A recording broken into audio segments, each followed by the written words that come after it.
18 মাসের মধ্যে দেশে জাতীয় নির্বাচন অনুষ্ঠানের ইঙ্গিত দিয়েছেন সেনাবাহিনী প্রধান জেনারেল ওয়াকারুজ্জামান। 18 মাসের মধ্যে নির্বাচন হতে পারে বলেও জানান সেনাপ্রধান জেনারেল ওয়াকারুজ্জামান। কেমন আছেন সবাই? চলে আসলাম আপনাদের মাঝে আবার নতুন একটি ভিডিও নিয়ে। আজকে যে বিষয়টা সম্পর্কে কথা বলবো সেটা হচ্ছে নির্বাচন নিয়ে এতদিন ছিল বাংলার মানুষের অনেক জল্পনা কল্পনা, সমস্ত জল্পনা কল্পনার অবসান ঘটালেন সেনাপ্রধান ওয়াকারুজ্জামান। তিনি বললেন যে আগামী 18 মাসের মধ্যেই নির্বাচন হবে। আমরা জানি বৈষম্য বিরোধী ছাত্র আন্দোলনের পরে সাবেক প্রধানমন্ত্রী শেখ হাসিনা তিনি চলে যান বাংলাদেশ থেকে ভারতে, এবং দেশের দায়িত্ববান অন্তর্বর্তীকালীন সরকার হিসেবে ডক্টর মোহাম্মদ ইউনূস তিনি আসার পরে কিছুদিন পরেই এই আলোচনা সমালোচনা শুরু হয়ে যায় যে এই অন্তর্বর্তীকালীন সরকার কতদিন থাকবে, 3 মাস থাকবে নাকি 3 বছর থাকবে, এটা নিয়ে অনেক আলোচনা সমালোচনা হয়।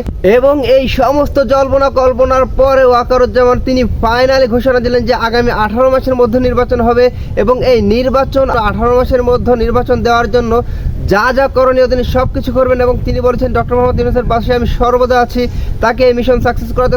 কথা না বেরিয়ে চলে যাবো আমরা সরাসরি স্ক্রিনে, এবং বিস্তারিত থাকছে সম্পূর্ণ ভিডিও জুড়ে। শান্তিতে নোবেল জয়ী ডক্টর মোহাম্মদ ইউনূসের অন্তর্বর্তী সরকারকে রাষ্ট্র সংস্কারে পূর্ণ সমর্থন দেবে সেনাবাহিনী, এমন কথা জানিয়ে 18 মাসের মধ্যে নির্বাচন হতে পারে বলেও জানান সেনাপ্রধান জেনারেল ওয়াকারুজ্জামান। রাজনীতিতে সেনাবাহিনীর হস্তক্ষেপ করবে না বলেও উল্লেখ করেন তিনি। বার্তা সংস্থা রয়টার্সকে দেয়া সাক্ষাৎকারে এসব কথা বলেন সেনাপ্রধান। আশিকুল আলম জানাচ্ছেন বিস্তারিত।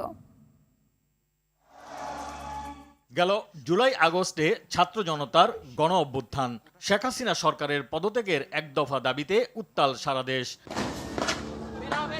নির্বিচারে চালানো গুলিতে প্রাণ হারায় হাজারেরও বেশি ছাত্র জনতা। স্বাধীনতার পর দেশের ইতিহাসে চালানো এমন নৃশংস হত্যাযজ্ঞের পর শ্রেষ্ঠ ভয়াবহ পরিস্থিতিতে পদত্যাগ করে ভারতে পালান স্বৈরশাসক শেখ হাসিনা। রাষ্ট্র পরিচালনার দায়িত্ব নেন ডক্টর মোহাম্মদ ইউনূসের অন্তর্বর্তীকালীন সরকার। দেশ জুড়ে চলা নৈরাজ্য দমনে অন্যান্য আইনশৃঙ্খলা রক্ষাকারী বাহিনীর সঙ্গে দায়িত্ব নেয় সেনাবাহিনীও। নতুন সরকার দায়িত্ব নেয়ার 1.5 মাসের মাথায় রাষ্ট্রের সংস্কার, নির্বাচন ও রাজনীতি নিয়ে কথা বললেন সেনাপ্রধান জেনারেল ওয়াকারুজ্জামান। এখানে আমন্ত্রণ করেছিলাম। ঢাকায় নিজ কার্যালয়ে রয়টার্সকে দেয়া সাক্ষাৎকারে সেনাপ্রধান বলেন, যে কোনো পরিস্থিতিতে ডক্টর ইউনূসের অন্তর্বর্তীকালীন সরকারকে সহযোগিতা করবে সেনাবাহিনী। গণতান্ত্রিক প্রক্রিয়ায় প্রবেশ করতে 18 মাসের মধ্যে দেশে যাতে নির্বাচন হতে পারে সে বিষয়ে সরকারকে সব ধরনের সহযোগিতার কথা বলেন সেনাপ্রধান। তবে ধৈর্যের প্রয়োজনীয়তার উপরও জোর দেন তিনি। সামগ্রিকভাবে সামরিক বাহিনীকে কখনোই রাজনৈতিক উদ্দেশ্যে ব্যবহার করা উচিত নয় জানিয়ে সেনাপ্রধান বলেন, একজন সৈনিকের রাজনীতিতে লিপ্ত হওয়া উচিত নয়। বাংলাদেশ সেনাবাহিনী দেশের রাজনীতিতে হস্তক্ষেপ করবে না বলেও জানান জেনারেল ওয়াকার। রাষ্ট্রের প্রয়োজনে একসঙ্গে কাজ করলে ব্যর্থ হওয়ার কোনো কারণ নেই বলেও মনে করেন সেনাপ্রধান। সোমবার ঢাকায় সেনাপ্রধানের কার্যালয়ে বার্তা সংস্থা রয়টার্সকে দেয়া এক সাক্ষাৎকারে জেনারেল ওয়াকারুজ্জামান বলেন, সেনাবাহিনী দেশের রাজনীতিতে হস্তক্ষেপ করবে না।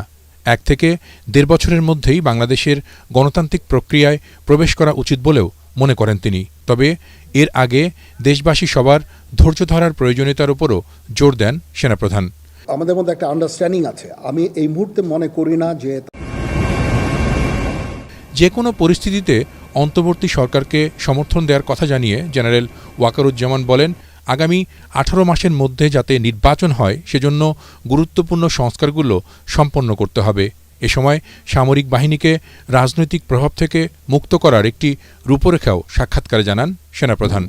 প্রধান উপদেষ্টা ডক্টর মোহাম্মদ ইউনূস প্রসঙ্গে জেনারেল ওয়াকারুজ্জামান বলেন, যাই হোক না কেন আমি তার পাশে থাকব, যাতে তিনি তার মিশন সম্পন্ন করতে পারেন।